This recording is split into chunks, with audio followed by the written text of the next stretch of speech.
Herkese merhabalar, kanalıma ve yeni videoma hoş geldiniz. Sizlere bugün yeni tasarladığım bluzumun yapımına geçmeden önce bluzumu tanıtayım. Bakın arkadaşlar, 7 yaş için ördüm. Çift taraflı fırfırlı, çok cici. Bakın alt kısmı bu şekilde. 1 yaşındaki kız çocuklarımızdan başlayıp İlerleyen yaşlardaki kız çocuklarımız için örebilirsiniz. Yetişkinler için de örebilirsiniz.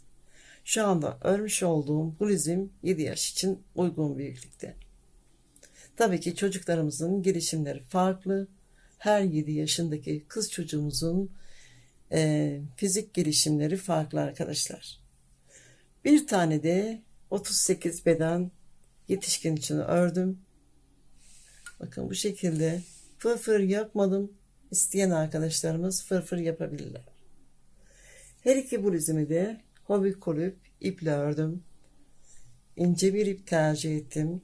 Hobi kulüp örmeyeceksiniz. Farklı ince ipler tercih ederseniz çok daha iyi olur örgünüz. Kullandığım ipim hobi kulüp arkadaşlar.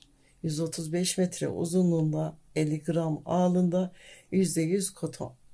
Oldukça ekonomik bir ip. 20 TL'ye sipariş verip getirtiyorum.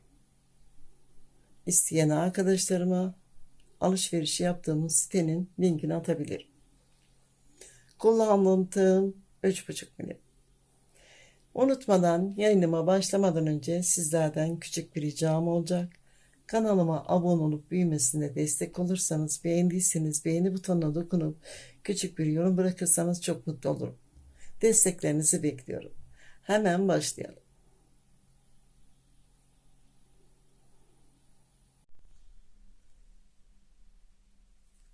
Evet arkadaşlar, örgümüze başlamadan önce ölçümüzü alıyoruz. Barbie bebek üzerinde sizlere kısaca anlatacağım arkadaşlar nasıl ölçü alacağımızı. Bakın, kol altıyla omuz üzeri. Tam orta noktasında. Yine aynı şekilde. Bu aradaki mesafenin ölçüsünü alıyoruz. Ben 9 yaşında kız çocuk için öreceğim. Çocukların gelişimleri farklı arkadaşlar. Her 9 yaşındaki çocuklarımızın ölçüleri veya 7 yaşındaki tüm çocukların ölçüleri farklıdır. Sizler kendi ölçülerinizi alın. Öncelikle ipimi düğümlüyorum. Zincir çekiyoruz. Zincirlerimizi saymıyoruz.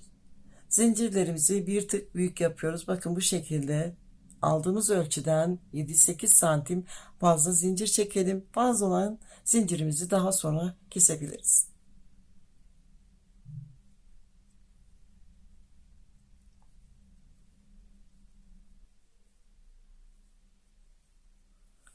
Evet, fazlaca zincirimi çektim. Ölçüyorum.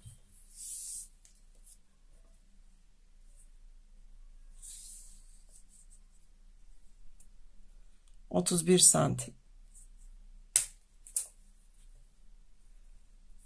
Son ördüğüm zincirimin üzerinden parmağımla tutuyorum. 2 tane zincir çekiyorum.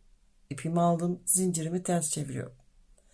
2 tane kesik çizgi. Bakın 1, 2. Üçüncü kesik çizgimin ara boşluğundan ilmeğimi alıyorum. Tığımdaki 3 ilmeğimi tek seferde boşalttım. Tığıma ipimi aldım. Sıradaki kesik çizgimin ara boşluğundan ilmeğimi alıyorum. Tığımdaki 3 ilmeğimi tek seferde boşalttım. Bu şekilde istediğimiz ölçüye ulaşana kadar örmeye devam edelim. İsterseniz trabzanlarınızı sayın arkadaşlar. Tekli trabzan örüyoruz. Örneğimiz 4 artı 4 artı olarak kuruluyor. Ben daha sonra sayacağım. Sizler sayarak da örebilirsiniz.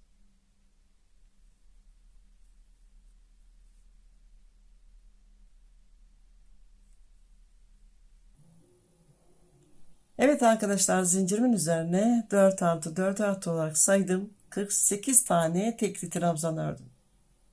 Daha büyük bedenlerde örmek istiyorsanız üzerine 4 artı olarak 52 tane, 56 tane, 60 tane tekli trabzan örerek örneğinizin kurulumunu yapabilirsiniz. Veya daha küçük örmek istiyorsanız 4 eksi 44, 40, 36 gibi sayılarda tekli trabzanlarınızı yapabilirsiniz. Üzerine örneğinizi kurabilirsiniz.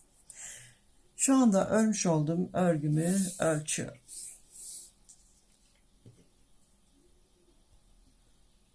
Bakın, esnek bir örgü, 27 santim. Örneğimizin kurulumunu yapacağız. 4 tane zincir çekiyorum. Zincirlerimizi sıkı yapmayalım. 4 zincirimi çektim. Dönüyorum. İkinci sıramızı öreceğiz. Tığıma ipimi aldım. İlk tekli trabzanımızın tepe boşluğu değil, sıradaki tekli trabzanımın tepe boşluğuna bir tane ikili trabzan yapıyorum. Bakın, mümkün olduğunca bol örüyorum. Bir zincir, bir atlıyorum, bir ikili trabzan. Bir zincir, bir atlıyorum, bir ikili trabzan. Bir zincir. Örgümüzün orta noktasına kadar bu şekilde kafes olarak örgümüzü yapalım.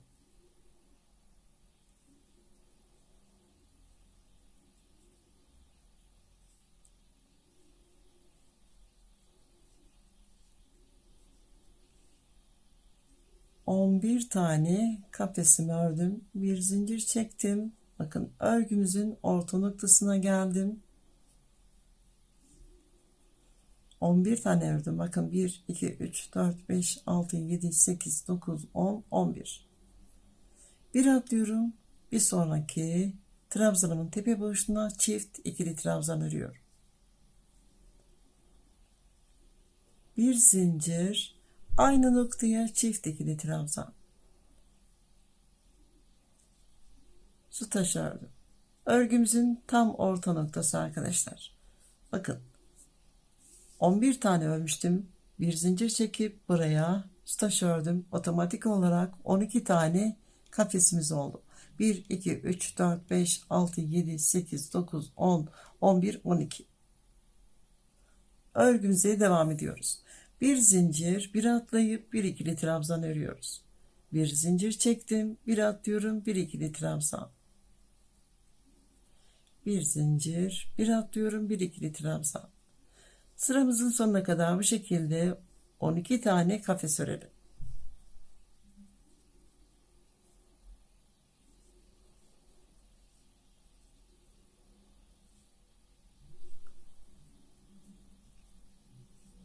Evet, son kafesimi ördüm. Sayıyorum. Bakın, 1, 2, 3, 4, 5, 6, 7, 8, 9, 10, 11, 12. 12 tane bu tarafta, 12 tane bu tarafta. Eşit sayıda. 3 tane zincir çekiyorum. 3. sırama geçiyorum. Kafes boşluğundan ilmeğimi alıyorum. İkili trabzan yapıyorum. Örgümüzü mümkün olduğunca bol örelim. Aynı noktaya 2 tane ikili trabzan yaptım. Zincir çekmeden sıradaki kafes boşluğuna yine çift ikili trabzan örüyorum. Sıradaki boşluğa geçiyorum. Çift ikili trabzan. Bu şekilde tüm kafes boşluklarına çift çift ikili trabzan örüyoruz. Taşımızın orta noktasına kadar ilerliyor.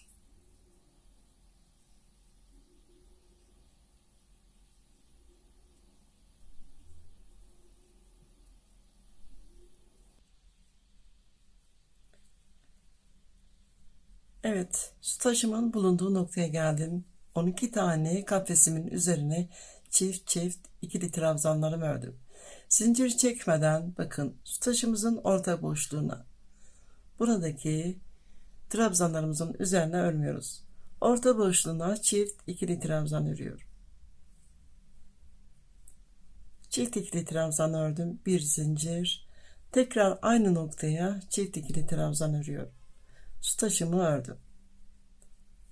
Buradaki su taşımızı sürekli olarak örüyoruz arkadaşlar, her iki yönden de. Zincir çekmeden diğer yöne geçiyorum. Buradaki kafesimin üzerine çift ikili trabzan örüyorum. Sıradakine geçiyorum. Çift ikili trabzan. Bu şekilde sıramızın sonuna kadar ilerleyelim. Bu şekilde.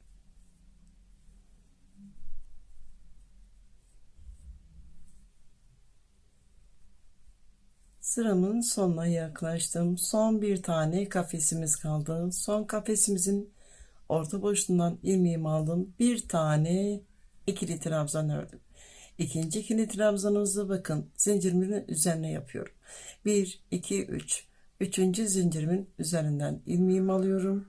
İkili trabzan yapıyorum. Boşluğa yaparsanız toplanma olur. Bu şekilde yapıyoruz. 4 tane zincir çekiyorum. Dönüyorum. Yine kafes yapacağız. İpimi aldım. Bir tane atlıyorum. İkinci ikili trabzanımın tepe boşluğuna bir tane ikili trabzan yapıyorum. Bir zincir, bir atlıyorum. Bir ikili trabzan.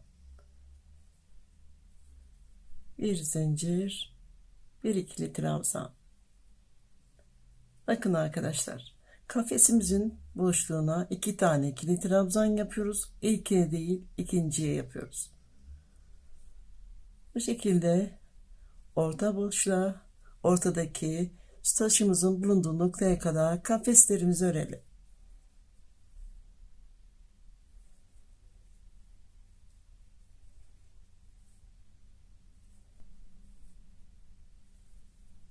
Evet arkadaşlar bakın 12 tane kafesimin üzerine 12 tane kafes ördüm. Bir zincir çekiyorum. Yine su taşı yapıyorum. 2 tane ikili trabzan, bir zincir, 2 tane ikili trabzan.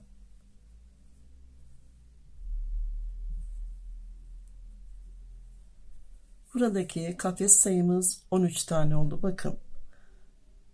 Buradan sayıyorum. 1, 2, 3, 4, 5, 6, 7, 8, 9, 10, 11, 12, 13. Bir sıra kafes, bir sıra kafes boşluğuna çift çift ikili trabzan, tekrar bir sıra kafes örüyoruz. Bir zincir çekiyorum. Bakın buraya dikkat edelim arkadaşlar. Su taşımızın kenarında iki tane ikili trabzanımız var. İlkine değil, ikinciye. Buraya dikkat edelim. Buraya bir tane ikili trabzanım ördüm. Bir tane kafes yaptım. Bir zincir, bir atlıyorum, bir ikili trabzan. Yine boşluklarda ördüğümüz iki tane ikili trabzanımızın ilkine değil ikinciye. Buradaki noktaya dikkat etmezseniz kafes sayınızda eksilme olabilir. Eşit sayıda artırma yapamazsınız.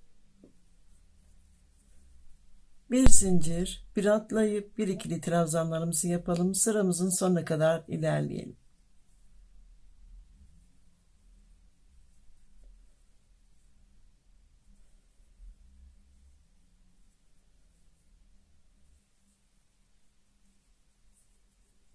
Evet arkadaşlar sıramın sonuna geldim. Son kafes boşluğumu da yaptım. 3 tane zincir çekiyorum, dönüyorum. İlk kafes boşluğundan ilmeğimi alıyorum. Bir ikili trabzan.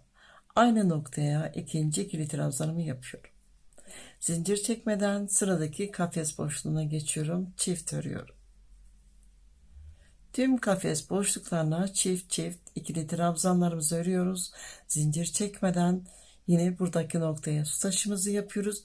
Tekrar zincir çekmeden yandaki kafes boşluğuna çift çift örerek sıramızın sonuna kadar ilerleyelim.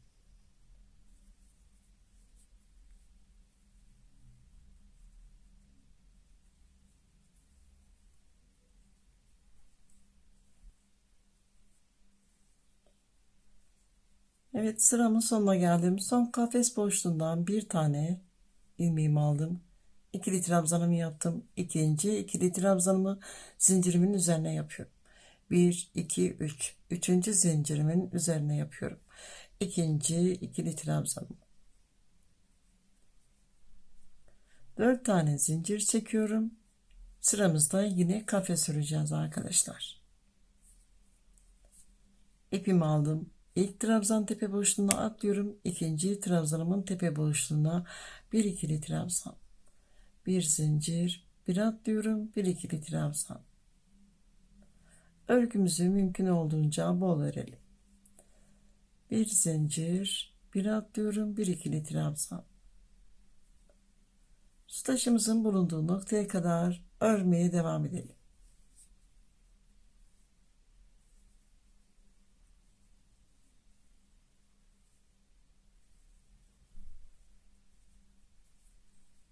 Evet arkadaşlar, su taşımın bulunduğu noktaya yaklaştım. Burası önemli olduğu için sizlere tekrar göstermek istedim.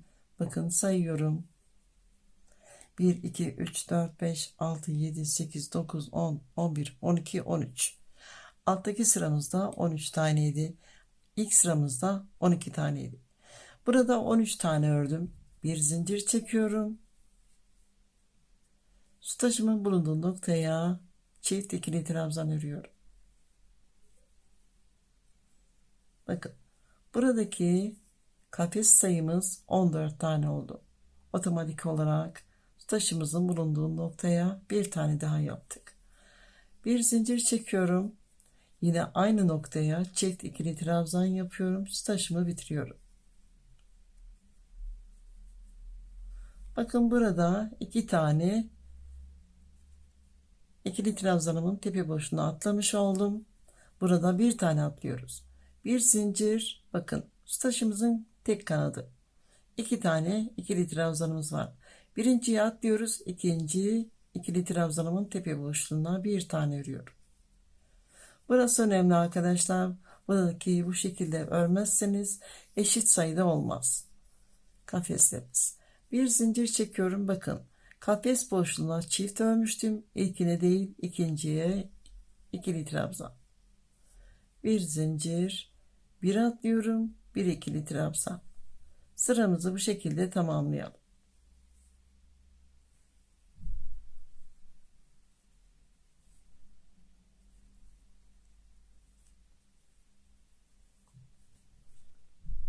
Sıramın sonuna geldim. Son kafesimi ördüm. 3 tane zincir çekiyorum, dönüyorum. İlk boşluğa çift ikili trabzan örüyorum. Sıradaki boşluğa çift ikili trabzan. Örgümüzün mantığı bu şekilde arkadaşlar. Bir sıra kafes örüyoruz. Bir sıra boşluklara çift çift ikili trabzan örüyoruz. 12 tane ördüm, 13 tane ördüm, 14 tane ördüm. Her kafes yapışımızda birer tane artırma yapıyoruz. İstediğiniz orantıya ulaşana kadar bu şekilde örmeye devam edelim.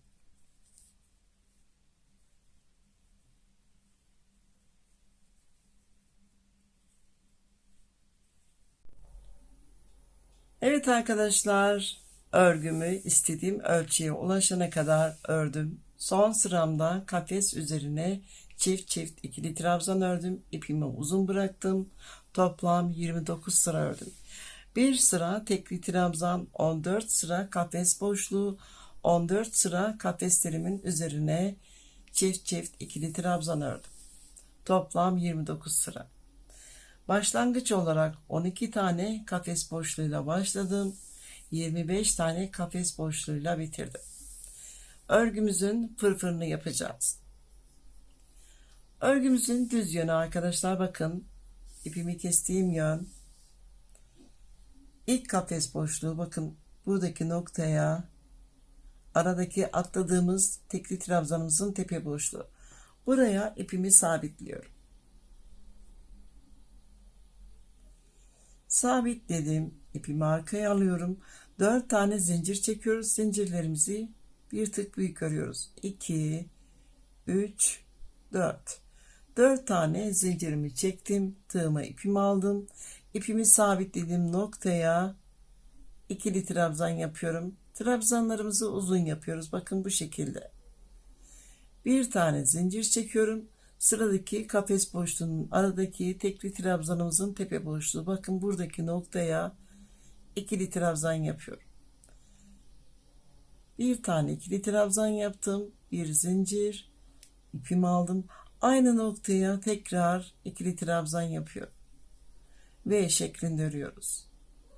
Bir zincir çekiyorum. Sıradaki kafes boşluğu, bakın, aradaki tekli trabzanımın tepe boşluğuna bir tane ikili trabzan. Bir zincir, aynı noktaya ikili trabzan. Tüm ikili trabzanlarımızın ara boşluklarında aralarında bir zincir çekiyoruz. Bu şekilde ortadaki noktaya kadar ilerleyelim.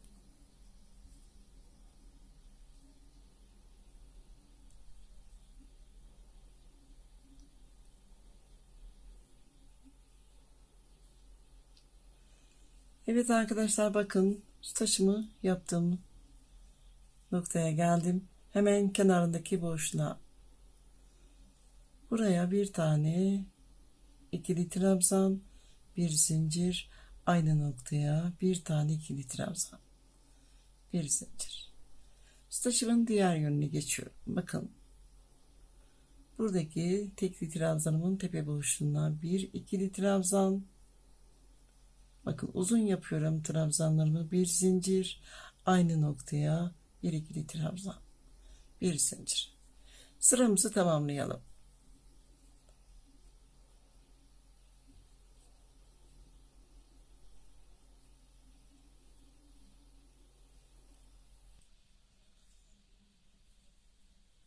Evet arkadaşlar, birinci sıramın sonuna geldim. Tüm boşluklara, kafes arasındaki boşluklara V şeklinde ördüm. Tüm trabzanlarımın arasında bir zincir çektim. İkinci sıramıza geçiyoruz. 5 tane zincir çekiyoruz. Zincirlerimizi bir tık büyük yapalım.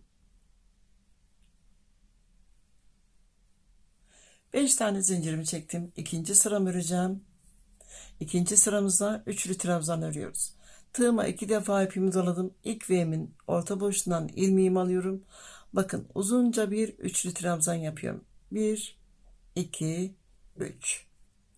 Bir zincir 2 defa doluyorum. Aynı noktadan ilmeğimi alıyorum. Üçlü trabzan. 2 tane ördüm. Bir zincir. Üçüncü üçlü trabzanımı yapıyorum. Zincirimizle birlikte 4 tane sayıyoruz. Bir zincir çekiyorum. Tığıma 2 defa ipimi doladım. Sıradaki V'mizin orta boşluğundan ilmeğimi alıyorum. Üçlü trabzan. Üçlü trabzanlarımızı mümkün olduğunca uzun yapalım. Bir zincir 2 defa doladım. Aynı noktaya ikinci üçlü trabzanımı yapıyorum. Bir zincir 2 doladım. Üçüncü üçlü trabzanımı yapıyorum.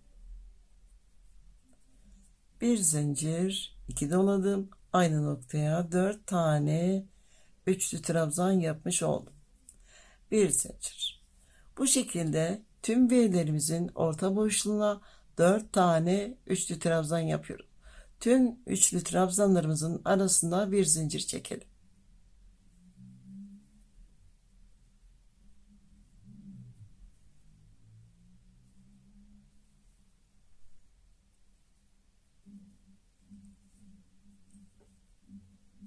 Evet arkadaşlar, tüm V'lerimin üzerine 4 tane üçlü trabzan ördüm. 3 tane zincir çekiyorum, dönüyorum. Üçüncü ve son sıramızı öreceğiz. Tığıma bir defa ipimi doladım. Bakın hemen zincirimin dibine bir tane ikili trabzan örüyorum. Bir zincir, tığıma bir defa ipimi aldım. Üçlü trabzanımın tepe boşluğuna bir tane ikili trabzan. Bir zincir, sıradaki üçlü trabzanımın tepe boşluğuna bir ikili trabzan. Bir zincir, sıradaki üçlü trabzanımın tepe boşluğuna bir tane ikili trabzan. Bu şekilde tüm üçlü trabzanlarımızın tepe boşluğuna birer tane ikili trabzan örüyoruz. Aralarında bir zincir çekiyoruz.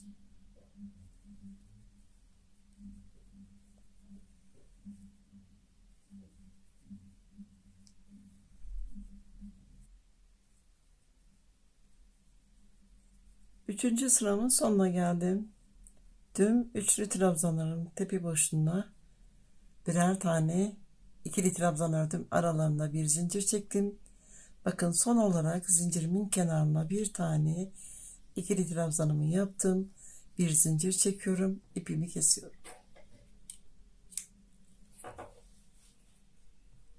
Fırfırımızın yapımını tamamladık. Bakın çok cici oldu arkadaşlar. Ördüğümüz parçadan aynı şekilde eşit sayıda, eşit sırada bir tane daha örelim. Dikişlerimizi yapalım.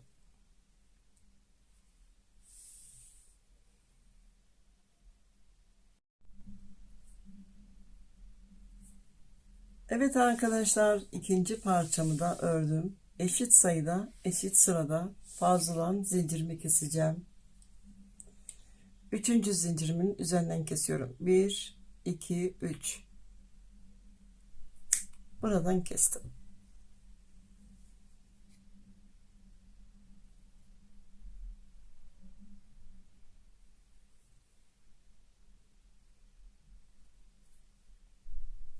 Bakın buradan kestim. İpimi arka yöne gizliyorum.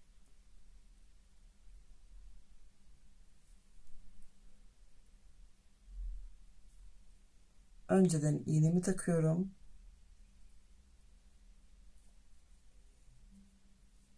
Ve daha sonra ipimi takıyorum.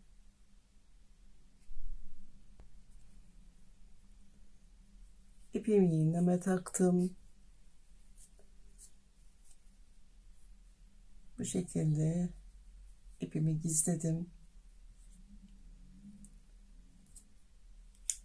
Az olan kısmını da kestim.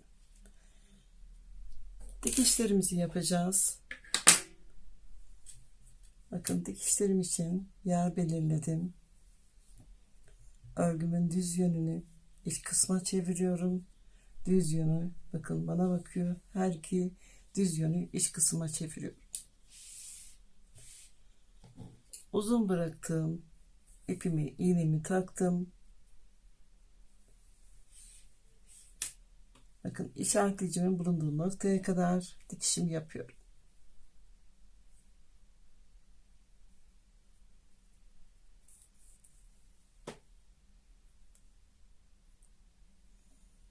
Kenarlardan bu şekilde dikişimizi yapalım.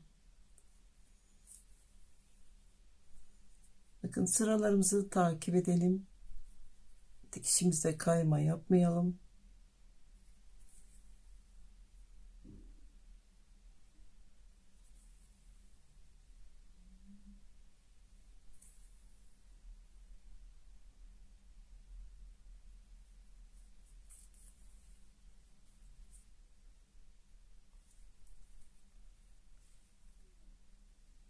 Evet arkadaşlar, dikişimi yaptım.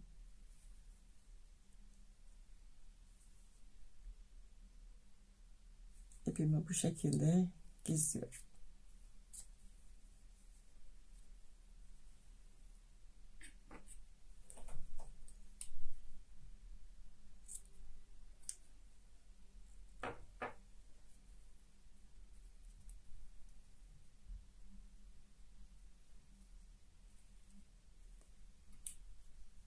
Diğer yönü de aynı şekilde dikişimizi yapalım.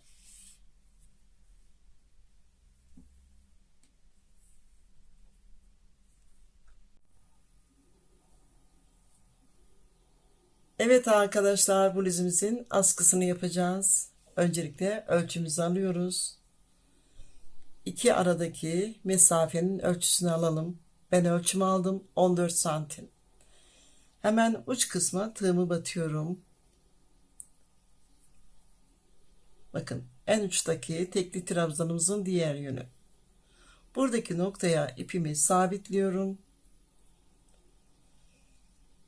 Ölçüm 14 santim. 14 santimden 2-3 santim fazla zincir çekiyorum.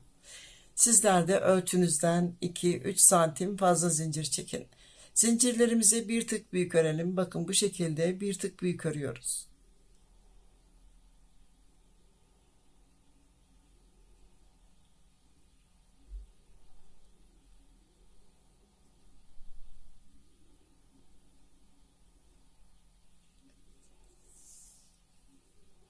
...17 santim uzunlukta zincirimi çektim. Son zincirimin üzerinden tutuyorum. 2 tane zincir çekiyorum. Zincirimi ters çeviriyorum. 2 tane kesik çizgi, bakın 1 2 üçüncü kesik çizgimizden bakın tığıma ipimi aldım. Ara boşluğundan ilmeğimi alıyorum. Tığımdaki 3 ilmeğimi tek seferde boşaltıyorum.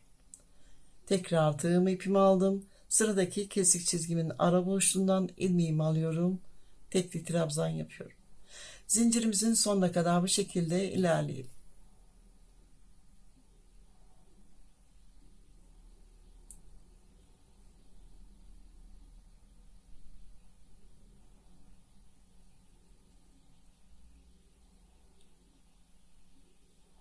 Zincirimin sonuna kadar her bir kesik çizgiye birer tane tekli trabzanım ördüm. Hemen yandaki tekli trabzanımın tepesine, buradaki noktaya ipimi sabitledim, kaydırma yaptım, bir zincir çekiyorum, ipimi bir miktar uzun kesiyorum daha kolay gizleyebilmek için.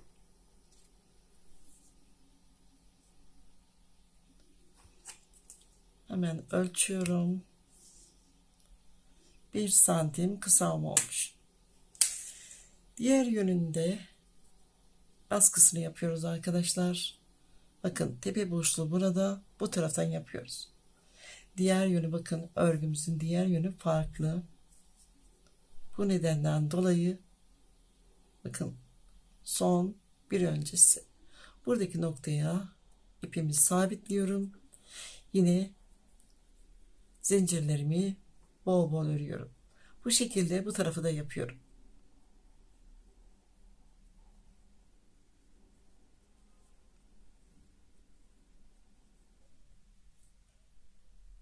Evet arkadaşlar, askımın bir tanesini diktim.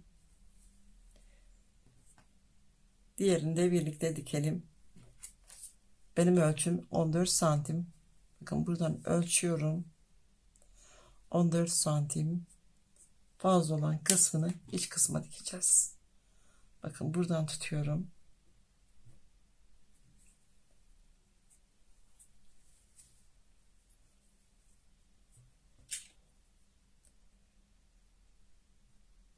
İpimin düğümünü iç kısma gizliyorum.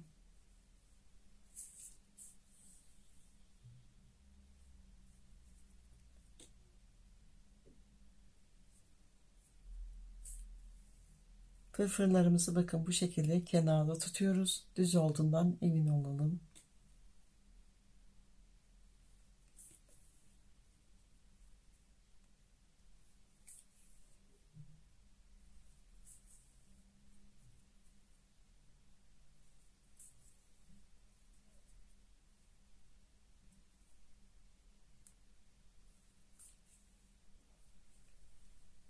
Askımın bir yönünü diktim, diğer yönü dikiyorum.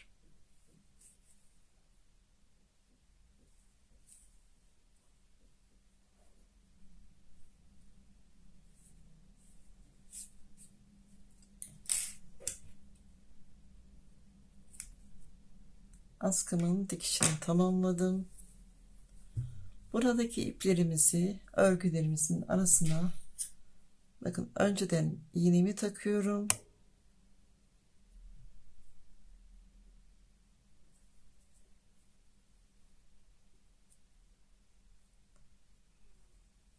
Ve daha sonra iğnemi, ipimi takıp iplerimi gizliyorum.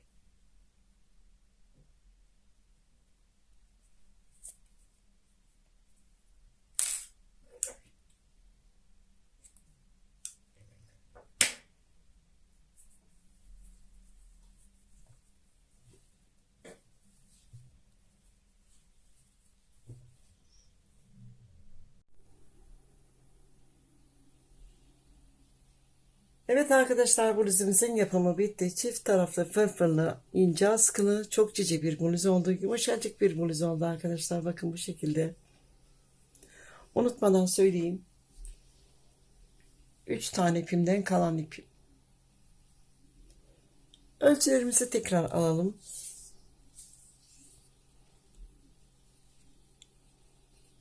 Yaka genişliği 27 santim.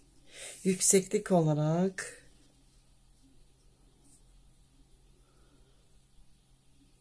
35 santim. Toplam 29 sıra ördüm. Bir tane de 7 yaş için ördüm.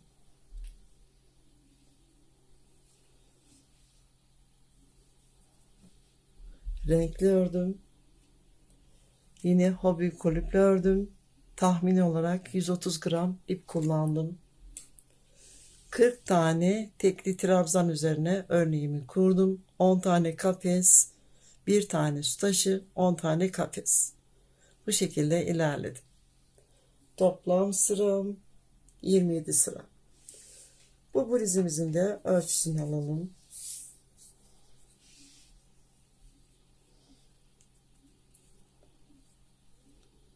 23 santim yaka genişliği,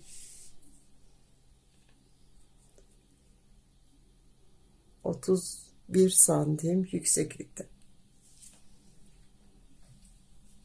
Bir tane de yetişkinler için ördüm.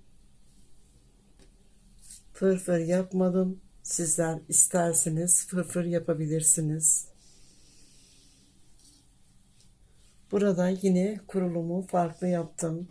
60 tane tekli trabzan üzerine 15 tane kafes, su taşı 15 tane kafes. Bir sıra kafes, bir sıra ikili trabzan ördüm. Toplam sıram 35 sıra. 4 tane ipimden kalan ipim yine hobi kulüp iple ördüm. Bu bluzumun de ölçülerini alıyorum.